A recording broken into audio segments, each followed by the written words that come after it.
अभी तक जो हमने ये क्वांटिटीज पढ़ी हैं कौन कौन सी, ग्रेविटेशनल फील्ड, या ग्रेविटेशनल फील्ड की स्ट्रेंथ, या ग्रेविटेशनल फोर्स, या ग्रेविटेशनल पोटेंशियल, या ग्रेविटेशनल एनर्जी, या इन दोनों का difference.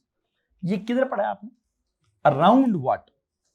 Around a mass, around one mass, ठीक है, around a planet, around a moon, around a sun, around a star. ये किसी भी एक आइसोलेटेड मैस का, क्योंकि कल भी एक सवाल था, वो कोई आइसोलेटेड मैस की बात हो रही थी, as if there is nothing around, ठीक है, बट हमने कहा था देयर इज समथिंग अराउंड, मतलब हर एक प्लैनेट के वो बिल्कुल स्पेस में आइसोलेटेड तो नहीं है, उसके आसपास बहुत सारी और चीजें भी हैं, हाँ बहुत बड़े डिस्टेंसेस पर हैं, लेकिन वो डिस्टेंसेस ऐसे नहीं है कि एक की ग्रेविटी दूसरे की ग्रेविटी में ओवरलैप नहीं होती, होती है।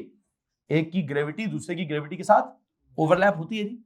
एक की ग्रेविटेशनल फील्ड की स्ट्रेंथ दूसरे की ग्रेविटेशनल फील्ड की स्ट्रेंथ के साथ ऐड या सब्ट्रैक्ट होती है। एक की ग्रेविटी की वजह से पोटेंशियल इन द स्पेस और दूसरे की वजह से उसी पॉइंट पर ग्रेविटेशनल पोटेंशियल, वो भी क्या होते हैं, वो भी आपस में ओवरलैप होते हैं। अब वो ऐड होते हैं या वो सब्ट्रैक्ट होते हैं, वो स्केलर वाले हिसाब से ऐड सब्ट्रैक्ट होते हैं या वो वेक्टर वाले हिसाब से ऐड सब्ट्रैक्ट होते हैं, उनका क्या सीन होता है क्या नहीं होता, ये मेरा आज का टॉपिक है। I would like to do क्या, I like to explain about the gravitational field भी, ग्रेविटेशनल फोर्स भी, ग्रेविटेशनल पोटेंशियल भी, ग्रेविटेशनल एनर्जी भी, along क्या, along the line joining what, the two masses, the two planets or the two masses or the two stars or whatever two celestial bodies, कि उनके दरमियान की line में field कैसी है, फील्ड का स्ट्रेंथ कैसा है, उस फील्ड में पोटेंशियल कैसा है। आई थिंक टॉपिक क्या होना चाहिए, हेडिंग दीजिए। ग्रेविटेशनल फील्ड की स्ट्रेंथ या potential,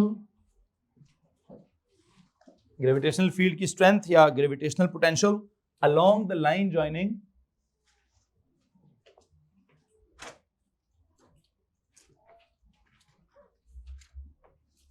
two masses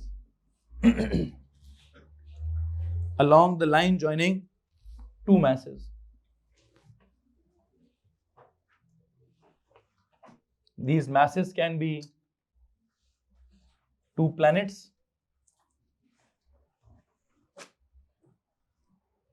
they can be two stars, जो भी दो जो हैं heavily massed objects, two heavily massed objects होंगे। हाँ ऑफ कोर्स उनमें से किसी एक आधे का मास कम, किसी का थोड़ा ज्यादा, मतलब लेकिन वो इतना छोटा नहीं होगा कि वो यूनिट मास वाला हिसाब नहीं है। दो बहुत बड़े बड़े मैसेज हैं, उनकी बात हो रही होगी। मैं उसकी एक डायग्राम बना देता हूँ दरमियान में। अच्छा काम करूँगा, दरमियान में डायग्राम बना दूंगा, एक तरफ फील्ड की स्ट्रेंथ वाला अंडरस्टैंडिंग, दूसरी तरफ पोटेंशियल के डिफरेंस वाली अंडरस्टैंडिंग कैरी कर लेंगे। सो यू नो क्या करें जी, दरमियान में एक डायग्राम सी बनाए,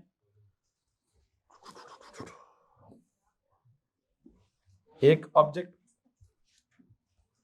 दूसरा ऑब्जेक्ट, एक का सेंटर, दूसरे का सेंटर,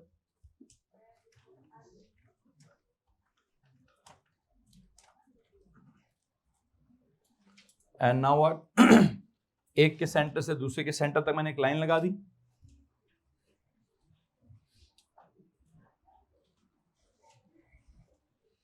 एक के सेंटर से दूसरे के सेंटर तक क्या किया जी, एक लाइन लगा दी। इस लाइन के ऊपर किसी भी पॉइंट का मैंने आपसे जिक्र करना है, एनी पॉइंट, लाइक कोई भी पॉइंट P ले लें जी, समवेयर इधर,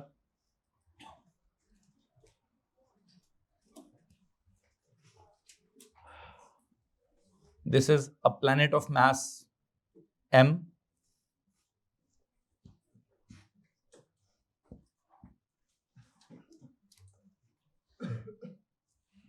this is also a planet of mass what m, नहीं अब स्मॉल m का गेम नहीं, स्मॉल m दरमियान में कहीं रखूंगा मैं, ये भी कैपिटल M है वो भी, लेकिन ये कैपिटल M नंबर और ये कैपिटल M नंबर 2 है।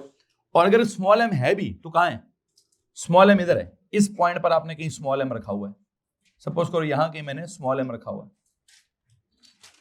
अगर इस पॉइंट पर मैंने स्मॉल m रखा हुआ है तो मैं ये चेक करना चाहता हूं कि इस पॉइंट पर, अच्छा स्मॉल m है या नहीं है वो एक अलग बात है, इस पॉइंट पर ग्रेविटेशनल फील्ड की स्ट्रेंथ कितनी है और इस पॉइंट पर ग्रेविटेशनल पोटेंशियल कितना है, किसकी वजह से, दोनों का कलेक्टिव वजह से, दोनों की कलेक्टिव वजह से इस पॉइंट पर फील्ड की स्ट्रेंथ मैंने चेक करनी है। और मैंने क्या करना है, एक काम करते हैं इसका फासला, बल्कि एक सेकेंड, इस प्लेनेट का अगले प्लेनेट के सेंटर तक जो फासला है वो कितना है,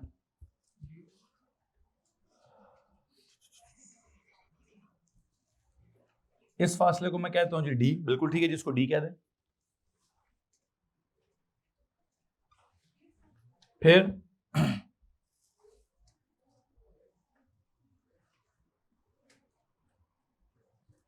इस फासले को कितना कहेंगे, इसको सपोज करो मैं x कह देता हूं, फिर मैं इसको क्या कहूं, इसको मैं d माइनस एक्स कह देता हूं।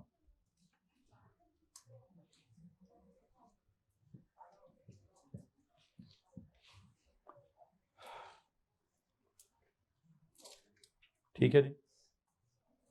और मुझे इस पॉइंट पर क्या चेक करना है, मुझे इस पॉइंट पर चेक करना है कि, बल्कि अगर मैं ग्राफ बनाना चाहता हूं तो मैं पता क्या कहूंगा, मैं कहूंगा जी एक जो यूनिट मास है, सपोज करो दिस यूनिट मास, ये test mass, it is moved from the surface of planet of mass m1 to the surface of planet of mass m2।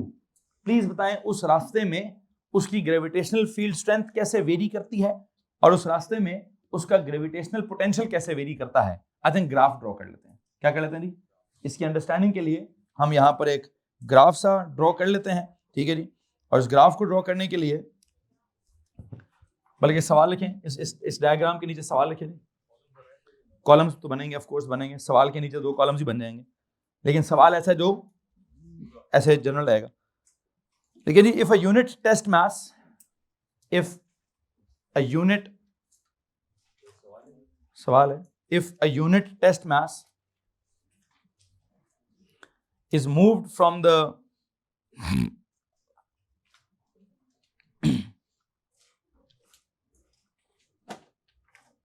is moved from the surface of A, is moved from the surface of planet of mass m1, ये लिखिए, is moved from the surface of planet of mass m1, from the surface of planet of mass m1 to the surface of planet of mass m2, to the surface of planet of mass m2, then what, then how does the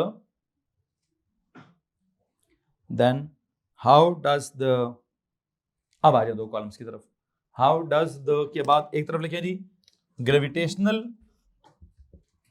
how does the क्या, gravitational field strength very, how does the gravitational field strength varies, एक तरफ ये लिख दीजिए और दूसरी तरफ लिखिए क्या, how does the gravitational potential varies.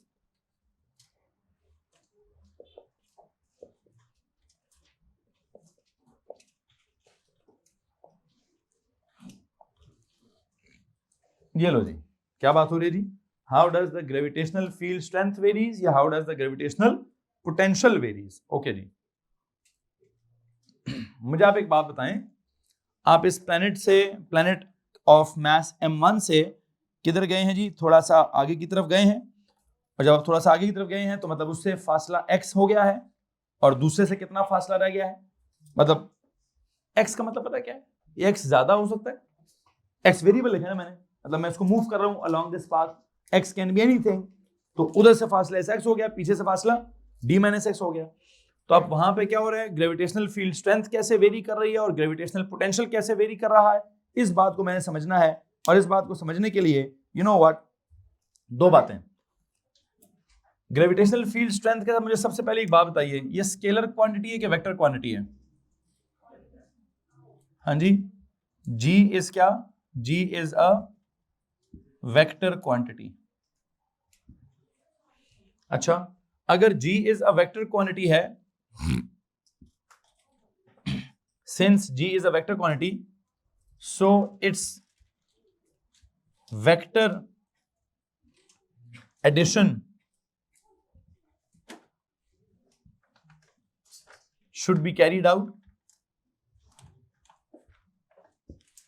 मतलब क्या है इस बात का कि ये जो पॉइंट है, अगर मैं कहूं ये पॉइंट अब इसकी फील्ड में भी है और उसकी फील्ड में भी है, मतलब पता क्या है कि इस पॉइंट मास को ये वाला प्लेनेट खींच रहा है कि नहीं खींच रहा?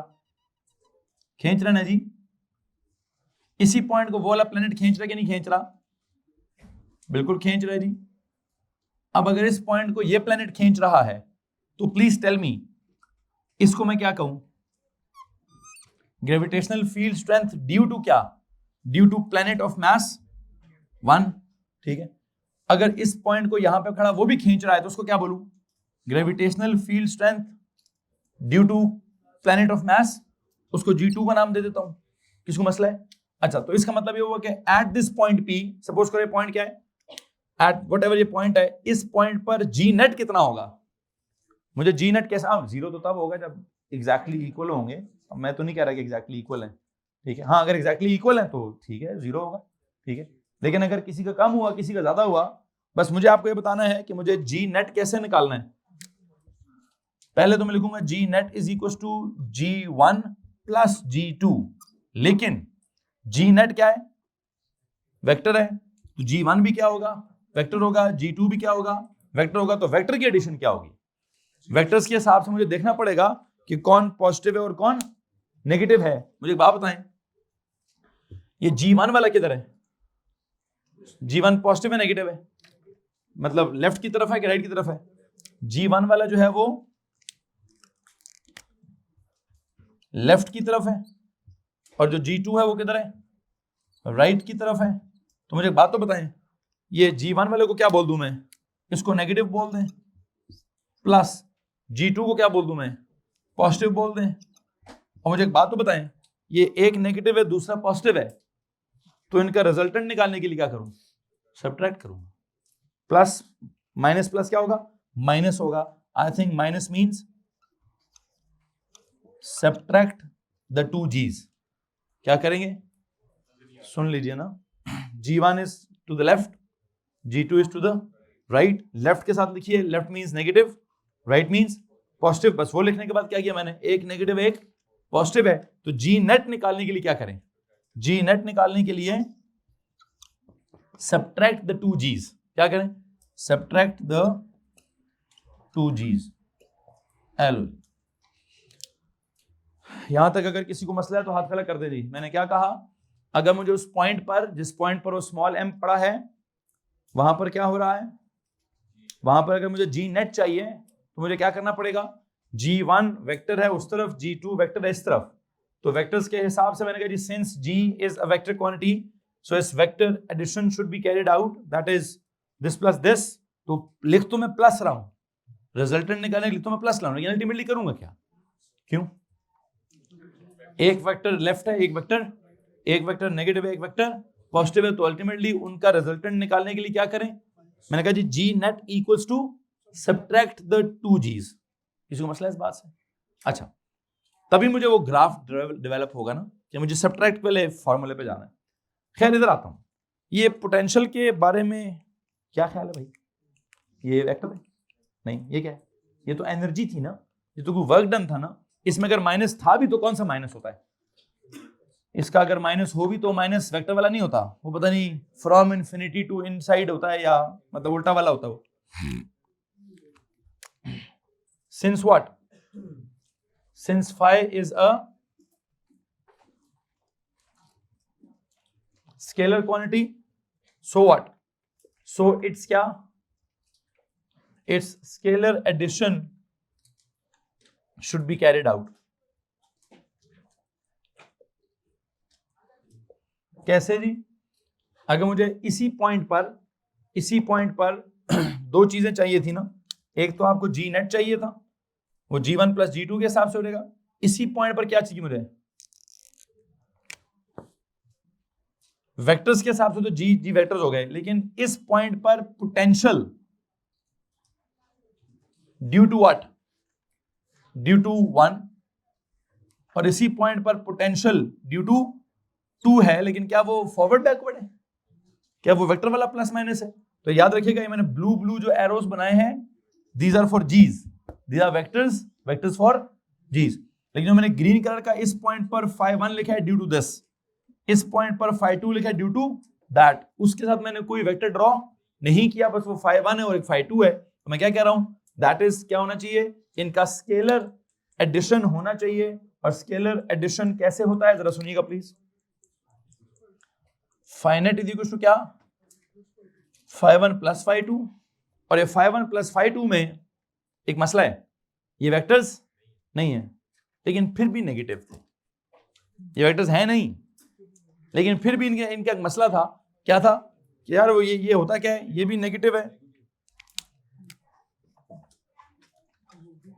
प्लस ये भी क्या है, ये भी नेगेटिव है, तो ये क्या हो रहा है यार, नेगेटिव नेगेटिव, तो करेंगे क्या, मतलब ये माइनस है, प्लस माइनस माइनस है, तो माइनस माइनस क्या होगा सर जी, करना तो फिर प्लस करना पड़ेगा, क्या करना पड़ेगा जी, करूंगा प्लस, आंसर फिर क्या आएगा माइनस। आई होप आपको समझ आ रहा है मैं क्या कह रहा हूं, थोड़ा सा वो प्लस माइनस माइनस चल रहा है, खैर जो भी चल रहा है जो नहीं चल रहा, आई होप जो मैं समझाना चाहता था मैं समझा चुका हूं कि यहां क्या करें, यहां phi net निकालने के लिए ये माइनस माइनस का क्या सीन है, एड व्हाट,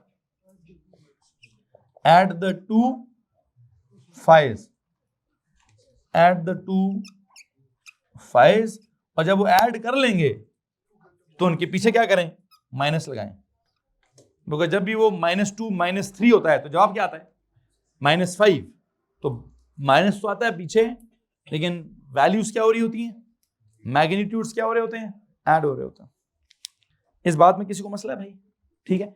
सो एक तो ये वाली बात मैं समझाना चाहता था कि अगर दो प्लैनेट्स हुए, दो मैसेज हुए, उनके दरमियान की बात हुई, उनके दरमियान में फील्ड की स्ट्रेंथ की बात हुई, तो वेक्टर्स के हिसाब से ऐड सब्ट्रैक्ट कीजिएगा, उनके दरमियान में पोटेंशियल की बात हुई तो स्केलर्स के हिसाब से प्लस माइनस कीजिएगा।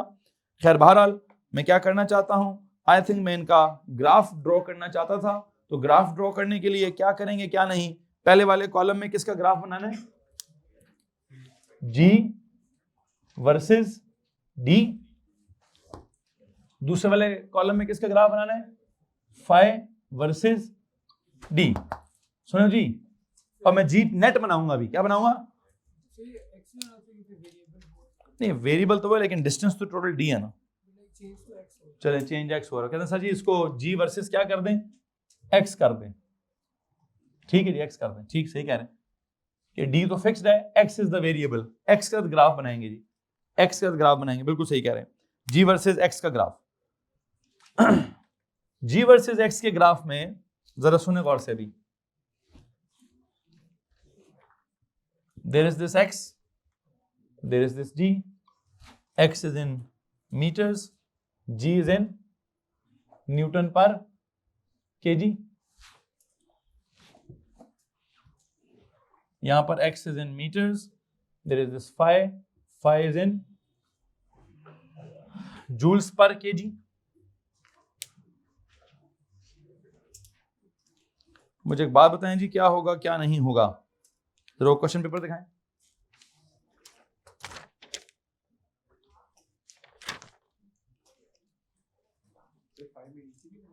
हैं जी, नीचे बना लें,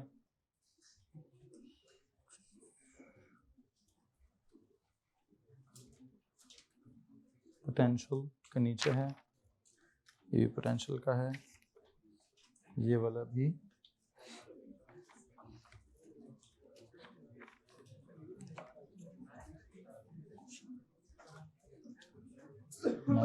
ठीक है। सुनो भाई, इस वाले ग्राफ को थोड़ा नीचे लेके जाए, मैं नीचे बनाऊंगा जी, पहले इसको पूरा करते हैं यार, पहले इसको पूरा करते हैं, प्लीज बताइए, मैं एक काम करना चाहता हूं, अगर मैं कहूं जी कि मुझे क्या निकाल के दे दें, मुझे एक एक का हिसाब से ग्राफ बना दें, पहले मुझे ग्राफ बनवा दें due to planet of mass m1, कि जब आप x इसके साथ ज्यादा करेंगे इसके हिसाब से g को क्या होगा, वो तो एक वाले का हमने पढ़ा हुआ है ना, कि अगर आप इसके सरफेस से दूर जाएंगे तो जी क्या होगा, ऐसा है कि नहीं है? ग्राफ कैसा है जी?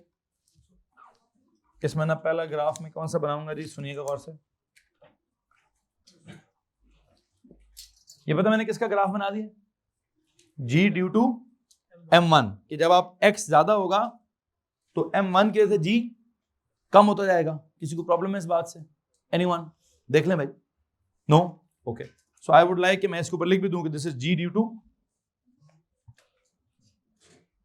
What, m1, okay. And you know somewhere here मैं ग्राफ कहां पे क्लोज करूंगा, जहां पे कितनी वैल्यू हो जाएगी,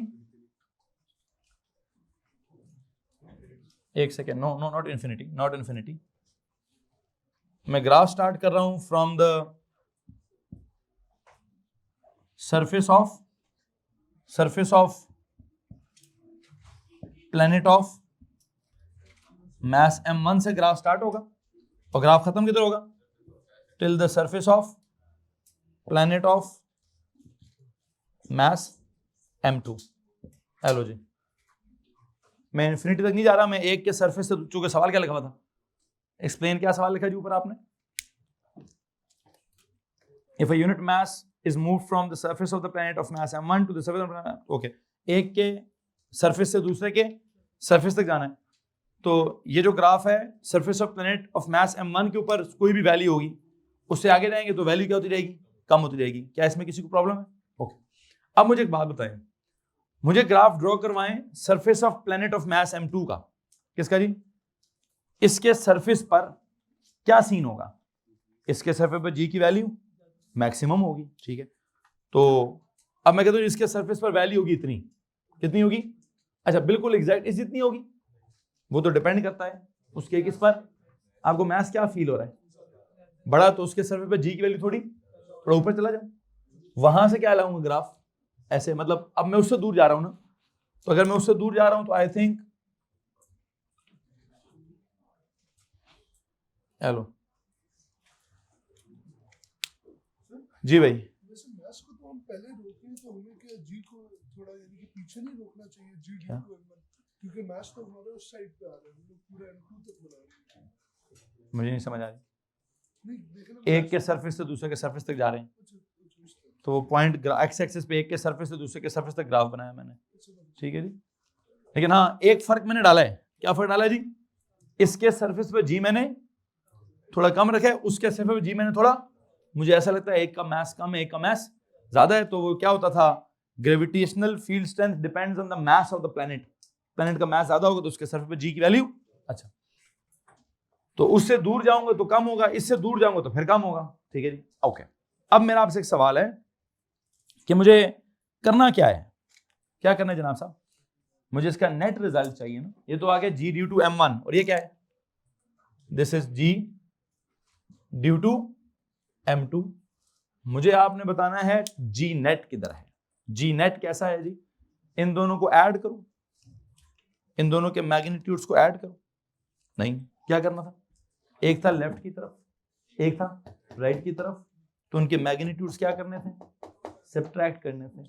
अगर उनके मैग्नीट्यूड सब्ट्रैक्ट करने हैं तो जरा प्लीज गौर से सुनिए, इफ आई से this is 10 and this is 1, तो प्लीज गौर से सुनिए जरा, अगर सरफेस ऑफ द m1 पर g due to m1 is 10 and surface of the m1 पर g due to m2 is 1, तो please tell me at that point resultant will be क्या, 9 होगा। क्या होगा, क्यों, एक इधर है और एक उधर है, एक पॉजिटिव है एक, तो हमने पहले से डिसाइड कर लिया है कि जी नेट के लिए मैं क्या करूंगा। तो मुझे एक बात बताएं, जी नेट किधर होगा, इससे ऊपर या इससे नीचे, इससे थोड़ा सा नीचे, कितना नीचे, ऑलमोस्ट अगर मैं वो वैल्यूज बोल रहा हूं तो 1 स्टेप नीचे।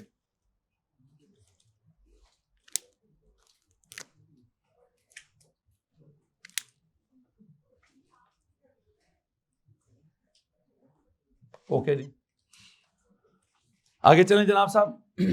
एक सवाल है आपसे यार, इस पॉइंट पर g due to m1 is suppose करते हैं 4 है and g due to m2 भी कितना है, तो नेट रिजल्ट क्या है, क्यों सर, एक पॉजिटिव 4 एक, तो इस पॉइंट पर जवाब किधर है। वैसे पॉइंट पता कौन सा है, जहां पर gravitational field strength that is null point. मतलब यहां अगर किसी बंदे को रोक दोगे तो ना वो उस प्लेनेट की तरफ पास जाएगा, ना वो दरमियान में पड़ा रहेगा। अच्छा, इधर आ जाए, इसका क्या करूं जी? यहां भी वही होगा, सब्ट्रैक्ट ही करना होगा। तो सब्ट्रैक्ट कैसे करूं? वहां से एक स्टेप नीचे आ जाइए। व्हाट डू यू थिंक, क्या ग्राफ बनेगा भाई? क्या ग्राफ बनाऊं? 3 पॉइंट्स इनफ है ग्राफ ड्रॉ करने के लिए? नहीं, वी क्यों बनाए भाई? स्मूथ कर्व बनाऊंगा। ठीक है जी, पैराबोला टाइप बनाएंगे जी।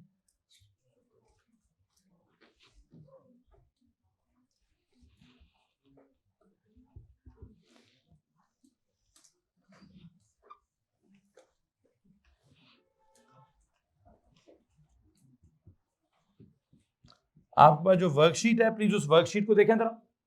उस वर्कशीट में कोई ग्राफ है पहले क्वाड्रेंट में? ऐसा नहीं सर जी। ऐड करेंगे एक सवाल, ग्राफ तीनों नीचे वाले क्वाड्रेंट में है। ग्राफ जो 3 आपने सवाल दिए वो पोटेंशियल के नीचे, तीनों नीचे वाले क्वाड्रेंट में। इसका मतलब ग्रेविटेशनल फील्ड स्ट्रेंथ का कोई ग्राफ का सवाल नहीं है, वो भी ऐड करें इस वर्कशीट के अंदर। ठीक है जी, किसी के पास कोई सवाल है तो हाथ खड़ा कर दीजिए। व्हाट इज दिस जी? इस जी को क्या बोले जी? ये g ड्यू टू m1 भी नहीं है, ये g ड्यू टू m2 भी नहीं है। This is net g due to क्या? m1 एंड क्या? m1 and m2। This is g net due to m1 and क्या? And m2। This is g net due to m1 and m2। अब इसका मतलब भी समझा दे मुझे। एक काम करें, ब्लू वाला थोड़ी देर के लिए मिटा दो। ब्लू वाले की सेंस में किसी को प्रॉब्लम है कि सर जी वो प्लेनेट m1 से दूर जाएंगे तो प्लेनेट m1 की वजह से जो ग्रेविटेशनल फील्ड स्ट्रेंथ है वो क्या हो जाएगी? कम। ठीक हो गया।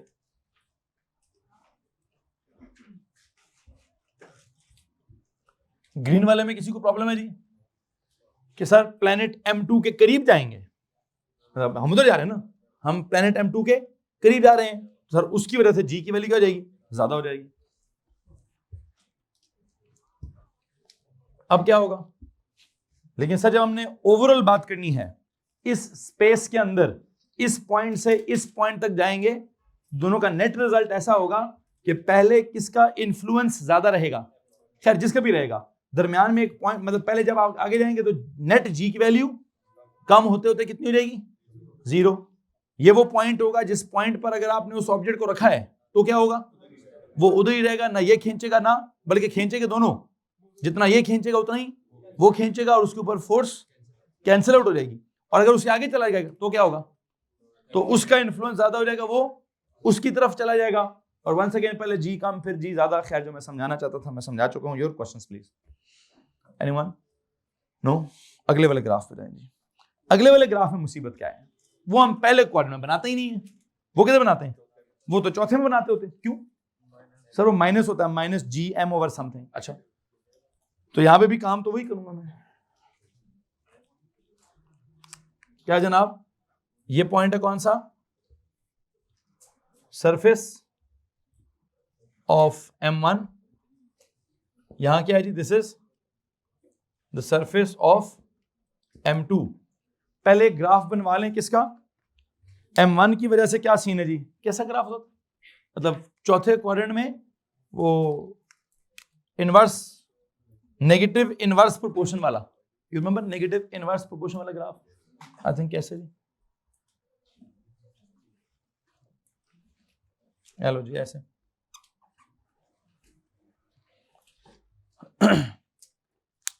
कोई मसला है तो प्लीज हाथ खड़ा कर दीजिए। ये मैंने किसका बनाया है?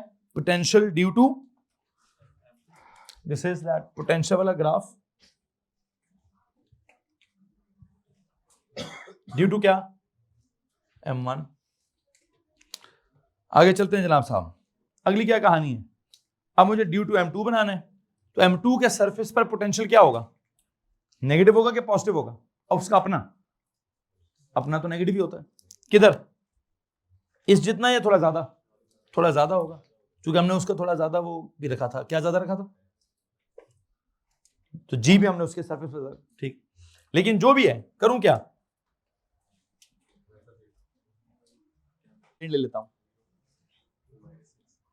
इस पॉइंट पर क्या ग्रेडियंट है? तो इस पॉइंट पर जी कितना है वो चेक कर सकते हैं आप वहां। किसी को मसला है इस बात से? अच्छा, इस पॉइंट पर और कौन से पॉइंट की बात करनी जी? इस पॉइंट पर, यहां पर, और क्या जी, और यहां पर। यहां का ग्रेडियंट लेंगे तो क्या निकलेगा है जी? पॉजिटिव निकलेगा। क्या निकलेगा? नहीं, पॉजिटिव नहीं निकलेगा। चौथा क्वाड्रेंट है, चौथे क्वाड्रेंट में लाइन ऐसी लगी होगी तो क्या निकलेगा भाई? उसका कोई नेगेटिव होगा, वैसे मैक्सिमम ही। क्या होगा? होगा मैक्सिमम ही। किस पॉइंट की बात हो रही है?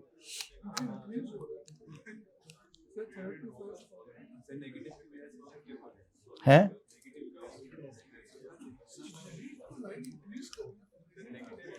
एक सेकंड पुत्र जी, एक second. Easy easy easy easy easy easy हो रहे हैं यार, बिल्कुल इजी हो रहे हैं। पहले बताएं कॉन्सेप्ट क्या लिखा हमने कि फाई डी वाले ग्राफ का क्या करें? फाई डी वाले ग्राफ का नेगेटिव ग्रेडियंट लें तो क्या आएगा? नेगेटिव ग्रेडियंट लें तो क्या आएगा? जी आएगा। इस पॉइंट पर हमें क्या लेना है? पहले ग्रेडियंट निकालना है।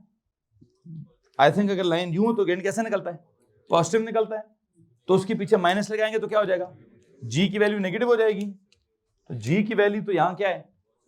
वो तो यहाँ पॉजिटिव है। सबर सबर सबर सबर सबर यार, मुझे बोलने दो ना भाई, मैं पढ़ा रहा हूँ, सब पूरी बात करने दो। जो कहने लगा वो नहीं पता आपको मैं क्या कहने लगा। दोबारा सुनिए, इस पॉइंट पर ग्रेडियंट क्या है? पॉजिटिव है, ऐसे ही है ना? क्या हमें इसका पॉजिटिव ग्रेडियंट लेना है? नहीं। क्या लेना है? इसका नेगेटिव ग्रेडियंट लेना है। इसका मतलब इस पॉइंट पर नेगेटिव ग्रेडियंट लेंगे तो नेगेटिव वैल्यू आएगी ना। तो जी की वैल्यू कितनी है? नेगेटिव है ना? क्या है? तो यहां लिखी हुई क्या है? गलत लिखी हुई है। क्या लिखी हुई है? क्यों गलत लिखी हुई है? जरा चेक करें इस पॉइंट पर जी था किधर? इस पॉइंट पर जी किस तरफ को था? तो लेफ्ट की तरफ क्या था? माइनस होना क्या चाहिए था? ये पॉइंट किधर होना चाहिए था? ये पॉइंट इधर होना चाहिए था। खैर मैं इसको चेंज नहीं करूंगा, मैं नहीं चेंज करूंगा भाई। क्यों? मैंने यहां सिर्फ क्या ड्रॉ किए हुए? जी नेट का मैग्नीट्यूड ड्रॉ किया हुआ है। एज अ वेक्टर वो पॉजिटिव है कि नेगेटिव है वो मुझे पहले से पता है। एज अ वेक्टर वो पॉजिटिव है कि नेगेटिव है वो यहां से हमें पता है। लेफ्ट वाला नेगेटिव होता है, राइट वाला। किसी को मसला इस बात से? खैर एक छोटी सी खप है कि वहां से आप जब उसका नेगेटिव ग्रेडियंट लेते हैं तो जी की वैल्यू भी पता चलेगी और जी का साइन भी पता चलेगा। और जी का जो आप साइन है, नेगेटिव वाला साइन, वो कौन सा नेगेटिव है? वो तो डायरेक्शन वाला नेगेटिव है। क्या इस ग्राफ में हम वो डायरेक्शन वाला नेगेटिव दिखा रहे हैं? नहीं दिखा रहे ना। लेकिन हमें पता होना चाहिए इस पॉइंट पर क्या होगा जी? लेफ्ट की तरफ। कुछ बात समझ आई कि नहीं आई? पहले मिक्स हो रहा था, अब मिक्स नहीं हो रहा। मतलब मुझे लगा यार ये अगर क्या कहते हैं पॉजिटिव ग्रेडियंट है, जी नेगेटिव है, तो मैंने उधर देखा तो मैंने कहा वो तो ऊपर जा रहा है। तो मैं थोड़ा सा क्या हो गया? परेशान हो गया। अब वो परेशानी नहीं है। क्यों नहीं है? जब मैंने थोड़ा ज्यादा सोचा तो मैंने सोचा यार जी का जो पॉजिटिव होता है कि नेगेटिव होता है? वो क्या होता है? वो तो वेक्टर वाला होता है। वो वेक्टर वाला फॉरवर्ड या वेक्टर वाला बैकवर्ड होता है। तो अगर इस ग्राफ का ग्रेडियंट लेना है उसके बाद उसको नेगेटिव करना है,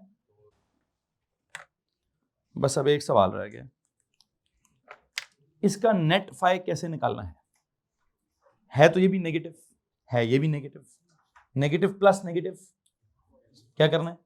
जवाब आएंगे नेगेटिव, लेकिन करना क्या है? करना ऐड है। मसलन अगर ये है 1 और ये है 10 तो 11 पे चला जाएगा जवाब। लेकिन ये है -1, ये है -10, जवाब -11 पे चला जाएगा। इसका मतलब इन दोनों का नेट रिजल्ट इधर है भाई। किसी को मसला इस बात से? अच्छा, इन दोनों का नेट रिजल्ट किधर है? सपोज ये है जी समथिंग वही -1, ये है -11, तो आंसर किधर होगा? -12। एक और सवाल, यहां दोनों का जवाब सेम है। सपोज है जी -3, तो आंसर क्या होगा? -6 होगा। वहां क्या हुआ था? जब दोनों का जवाब सेम था तो हमने प्लस माइनस करके काट के 0 कर दिया। क्या कर दिया? अब वो काट के 0 नहीं हो रहा। अब वो क्या हो रहा है? अगर दोनों का जवाब सेम भी है, -3 है, तो -3 प्लस -3, वो -3 -6, खैर जो भी है समझ आ ही गया होगा। हेलो जी, इधर आ जाएगा। Now what? अब क्या करूं? I think 3 points are enough. Curve बनाएं जी इनकी।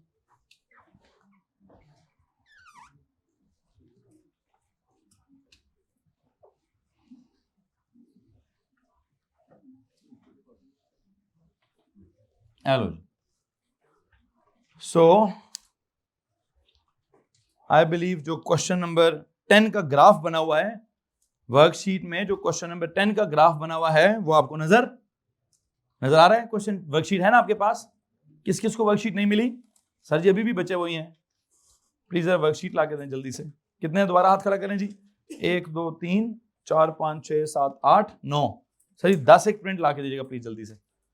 लो जी लो जी लो जी, क्या बात हो रही है, क्या बात हो रही है, क्या बात हो रही है? जिसके पास है उसको नजर आ रहा होगा कि वो जो पोटेंशियल का ग्राफ है किस क्वाड्रेंट में? चौथे क्वाड्रेंट में बना हुआ है। और कैसा बना हुआ है? बिल्कुल ऐसी बना है जैसे मैंने बनाया हुआ है। ठीक है जी। इसमें क्या करें? फाई ड्यू टू m1 को उड़ाएं, फिर फाई ड्यू टू m2 को भी उड़ा दें। And now what is this?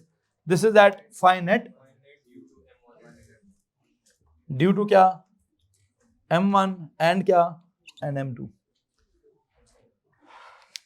जी जनाब साहब, किसी के पास कोई सवाल है तो potential phi and gravitational potential phi, what is the relationship between gravitational field strength G and gravitational potential phi? जरा सुनिएगा प्लीज गौर से, इनका आपस में क्या सीन है? जरा सवाल में से अंडरलाइन करें ग्रेविटेशनल फील्ड स्ट्रेंथ को। Underline the word gravitational field strength. क्या इसका सिंबल है जी? जी। क्या इसका फॉर्मूला है? gm/d²। इधर से सवाल में दूसरी चीज क्या अंडरलाइन करें? Gravitational potential. क्या उसका सिंबल है? फाई। क्या उसका फॉर्मूला है? -gm/d। ओके, मुझे उसका और इसका रिलेशन ढूंढना है। क्या ढूंढना है जी? मुझे इसका और उसका रिलेशन ढूंढना है। उसको अगर मैं d से डिवाइड कर दूं, किसको? फाई वाले को। किसको जनाब साहब? फाई वाली वैल्यू को अगर मैं एक और दफा d से डिवाइड कर दूं, क्या बन जाएगा? तो मुझे लगता है कि small g is equal to क्या? फाई इज दिस ओवर क्या कर दूं? ओवर d कर दें और एक माइनस भी लगा दें। किसको मसला इस बात से है जी? मतलब मैं इसको देख रहा हूं, उसको देख रहा हूं, इन दोनों को अगर गौर से देखें तो क्या फीलिंग आती है? ये फीलिंग आती है कि उधर भी g है, इधर भी g है, उधर भी m है, इधर भी m है, उधर भी d है, इधर d का क्या है? स्क्वायर है। तो उसको एक दफा d से क्या कर दें तो ये बन जाएगा, और एक माइनस भी ला दें बीच में। क्या कर लें जी? अगर वो पहले से माइनस है तो एक और माइनस ला दें तो ये क्या हो जाएगा? प्लस हो जाएगा। खैर जो भी है, उन दोनों का आपस का रिलेशन मैंने लिख दिया है। आप में से किसी के पास कोई सवाल है तो प्लीज हाथ खड़ा कर दीजिए। अब मैं इसका मतलब क्या निकालूंगा? नहीं, मतलब तो मैं भी निकालूंगा। अभी ग्राफ बनाया आपने बेटा जी, ये जो फाई और डी वाला ग्राफ है, किधर है ये? आपको पता है ना ग्राफ का हम क्या करते होते हैं? ओ लेवल से काम पढ़ते आए हैं कि ग्राफ का एक्स एक्सिस भी देखना है, ग्राफ का वाई एक्सिस भी देखना है, और ग्राफ का ग्रेडियंट भी देखना है। आप मुझे एक बात बताएं, what if I tell you कि फाई और डी वाला ग्राफ, फाई और डी वाले ग्राफ का ग्रेडियंट निकालो। नहीं, अभी नहीं, ग्रेडियंट भी नेगेटिव निकालो। फाई और डी वाले ग्राफ का नेगेटिव ग्रेड निकालो तो क्या निकलेगा? तो I have got a new definition for G. Gravitational field strength is equal to the negative gradient of potential distance graph. क्या जी? हाँ जी, व्हाट? ये जो देखें फाई डी ग्राफ को एक और काम करता हूं, नेगेटिव, चलो माइनस कैसे लिखना है? What is this phi over D? जब दो चीजें डिवाइड हो रही होती हैं, एक काम करता हूं, delta phi over delta d. Any issues with this? ये delta phi over delta d को तो ग्रेड कह सकता हूं ना, वैसे फाई ओवर डी को भी कह ही सकता था, फाई ओवर डी को भी मैं कह ही सकता था। ठीक है, मैंने तो जी इक्वल टू नेगेटिव, इसको क्या बोलूं? ग्रेडियंट ऑफ क्या? Phi D graph. ये बोल रहा था यार, जी इज इक्वल टू क्या? Negative gradient of phi D graph. क्या आप पहले ये लिखा है आपने? फिर इसकी जगह माइनस की जगह माइनस लिखें।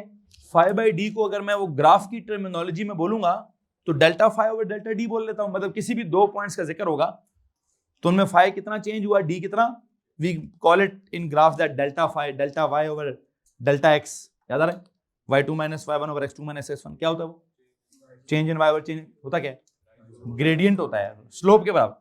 तो ये फाइव ओवर डी दो चीजें डिवाइड हो रही हैं, उनका ग्रेडियंट है, gradient of five D graph, उसका नेगेटिव लेंगे तो क्या आएगा। तो एंड पे एक नोट लिखें जी, ग्रेविटेशनल फील्ड स्ट्रेंथ, वो ग्राफ में समझाता हूं अभी। Gravitational field strength